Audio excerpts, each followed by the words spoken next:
Now, assuming Nikki Haley loses the primary here in her home state of South Carolina, as she's expected to, it's unlikely that she'll become the Republican presidential nominee in 2024. If your water wasn't working this morning, it's because of this. We're in Skokie, where there was a major water main break early this morning around 5 a.m. And you can see the flooding around me is pretty bad. I mean, there's several inches of water built up along the sidewalk here. And because it's 20 degrees outside, a lot of the water has actually turned into ice. And if you look across the street, you'll see the sidewalk is completely covered in that ice now. Some of these protesters have lost family members in Gaza, and some may have never stepped foot out of the country. But they're all here for one shared purpose. And arguments haven't even started, but there's already demonstrators out here both against and in support of Trump. And I'm here with one now. Ma'am, can you tell us why you're here today? We're approaching hour 13 of the encampment here outside of Deering Library, and certainly the number of protesters has increased since this morning. And not only that, but the number of tents, I would say, has nearly doubled since this morning. You can see over here that people are starting to set up along the perimeter of the lawn, but we'll see what happens come around 8 o'clock because word is the school is going to intervene.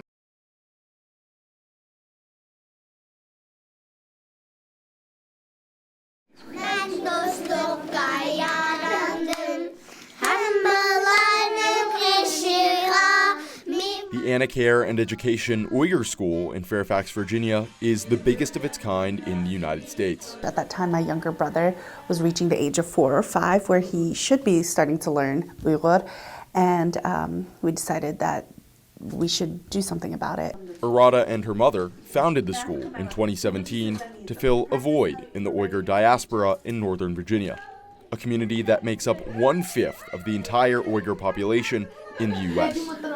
Language, religion, food, and dance, aspects of their culture that are suppressed in their Chinese-controlled homeland of East Turkestan, also known as Xinjiang, are rekindled here. We're building schools, we're building communities, we're building businesses, we're doing a lot more that if we had that opportunity to do back home, we would have. And I think that's what we're here proving, is that we are capable, we are not just victims, but we're survivors. The Uyghur people, a predominantly Muslim ethnic group native to northwest China, have faced years of persecution and genocide at the hands of the Chinese Communist Party, an effort to eliminate their traditions and history and to force assimilation into Han Chinese culture. With the struggle overseas, this school lays the foundation for the next generation. So many things are taught here, and besides the knowledge that they get, it's the environment they like. Honestly, my kids said, I wish we come to Uyghur school every day and go to American school on the weekends, you know? To many, being Uyghur American means more than merely preserving heritage. It comes with a mission. We're able to exercise those rights that let us be Uyghur as much as possible, and that gives us the responsibility to continue to keep our culture, to continue to keep our language, and I think that's something that we all feel. The school is at the heart of the community, fostering not only learning, but friendships. I'm almost a first grader. Here, they're home. It's a lot of hope and beauty in between the midst of pain and sadness that I think we've all felt. And this sense of, it makes me really, really happy that these kids at least have a stronger sense of identity that many of us couldn't grow up with. When I come to the school every Sunday, I just think about my childhood time. Yeah. I feel like this is the one time that they truly feel like very full of themselves and very full in their identity and their sense of self. And that makes me so happy, but it also breaks my heart because it makes me think of all the people that don't have that. Taller. Make it taller. So it makes me really, really happy that they have a place that they can feel fully comfortable with who they are. Lance Wilhelm, Medill News Service. As any Northwestern student will tell you, the winters in Evanston can feel brutal. And that's especially true for the people who are stuck out on the streets. And a lot of them are just freezing and want to get out of the cold. That's where Crisis Alternative Response Evanston, or CARE, comes in. The program launched in July as a non-police response team for low-risk emergencies. In just over 5 months of operation, CARE has already answered over 700 calls and counting, many of which have to do with issues surrounding homelessness. It can be really impossible to find someone a place to stay, but things that we can offer people are 24-hour bus cards or just venture cards so that they can get access to public transit, at least have somewhere to be warm. While CARE can't single-handedly give everyone the resources they need, it aims to provide enough of a helping hand for them to get back up on their feet. It's drying for today. Sue Murphy runs a shelter for the unhoused in Evanston and says the CARE team has had a big impact on those who are struggling. Even if it's just directing them over here to have a cup of coffee, they can let them know where they can go in Evanston to get help. This isn't a cop car, it's a CARE car, and there are 2 of them in the city of Evanston, both equipped with 2 CARE officers, and those officers are in charge of answering all the calls assigned to the CARE team 7 days a week from 11 a.m. to 8 p.m. In the trunk of the car, backpacks with everything from food and clothing to hygiene kits. You see deodorant, razor, mouthwash, toothpaste, soap. But CARE isn't just about resources, it's about building relationships. Do you normally come to the library? Yeah. CARE officers make rounds at the library and local community centers to stay connected. They learn who the people are who are on our street corners, who are panhandling, or just need somebody to talk to. And that can prevent a lot of problems, I think. Hi, how's it going? I just think it's an amazing thing, and we should have had it long ago. In Evanston, Lance Wilhelm, Northwestern News Network. I grew up in Tennessee, where I grew up seeing my classmates and family members and, just people that were like family being taken away. And to think that that kind of just is following me here is very difficult. It's very difficult. For people like Evanston City Clerk Stephanie Mendoza, who is part of a mixed-status family, fears are swirling as freshly sworn-in President Donald Trump begins what he's promised will be sweeping changes to the U.S. immigration system. I am just appalled at what Donald Trump is threatening right now. Trump's border czar says large-scale deportation efforts to crack down on illegal immigration started today. Chicago is reportedly a likely target.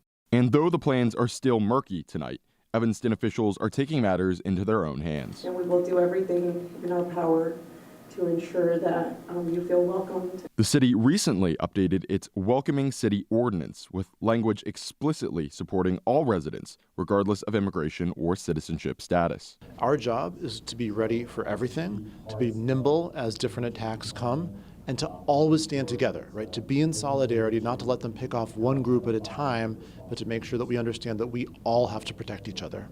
Officials also hosted a Know Your Rights workshop last night, outlining the likely risks posed to immigrants under the new administration, including potential workplace raids, along with practical tactics to avoid those risks. People have the right to remain silent. That is, that they don't have to answer questions. Despite concerns, Mendoza says support from the community has been important to her. It feels good, to know that at least my family, has all these residents and all these people who care about them. While the workshop provided tools to help people mitigate risks, Evanston Mayor Daniel Biss says he knows the road ahead for immigrants is still very uncertain. I understand why people are scared. I don't blame people for being scared, but know that we as a community are going to wrap our arms around you. We'll do everything we possibly can to help, and we're willing to put ourselves at risk for anyone here who's under attack because that's what our values demand.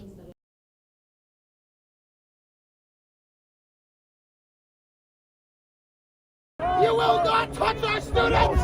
That's Northwestern professor Stephen Thrasher, along with some other protesters, jostling with university police at the encampment back in the spring, something he says he's now being investigated for by the university. You might know that Thrasher has been barred from teaching the past couple of quarters because of a different investigation, one which he says looked into complaints made against him, his social media use, and his views on objectivity in journalism. Thrasher has been an outspoken supporter for Palestinians in Gaza and even gave a speech to demonstrators at the encampment. But that initial investigation, Thrasher says, ended with a committee of professors determining that his suspension was not warranted. So he's coming back to teach classes at Northwestern in the spring, despite this new investigation opening.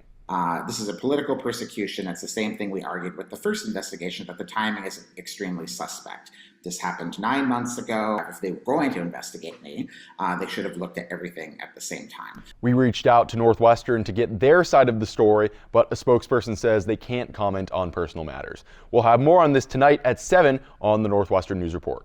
If your water wasn't working this morning, it's because of this. We're in Skokie, where there was a major water main break early this morning around 5 a.m. and you can see the flooding around me is pretty bad. I mean, there's several inches of water built up along the sidewalk here, and because it's 20 degrees outside, a lot of the water has actually turned into ice, and if you look across the street, you'll see the sidewalk is completely covered in that ice now. Now, we know, according to Northwestern, that several buildings on campus were affected by this water main break, and Ward 6 in Evanston is under a boil water advisory. Here's the latest on what Skokie officials are saying. Our hope is that later today we'll be in a position to start recharging the system, if you will. As Mike indicated, the boil order would still be in effect for a period longer and on the time sequence that he laid out in his commentary, but we hope that that's something that will happen yet today. $2.8 million. That's how much money Northwestern's Associated Student Government controls on a yearly basis. The clubs and organizations that you're a part of rely on these ASG funds. And the vast majority of that $2.8 million comes from your tuition money. So if you care about where your money is going and how it affects your education, tune in to the ASG presidential debate tonight at 5. You can watch it live on the Northwestern News Network YouTube channel. We'll see you there.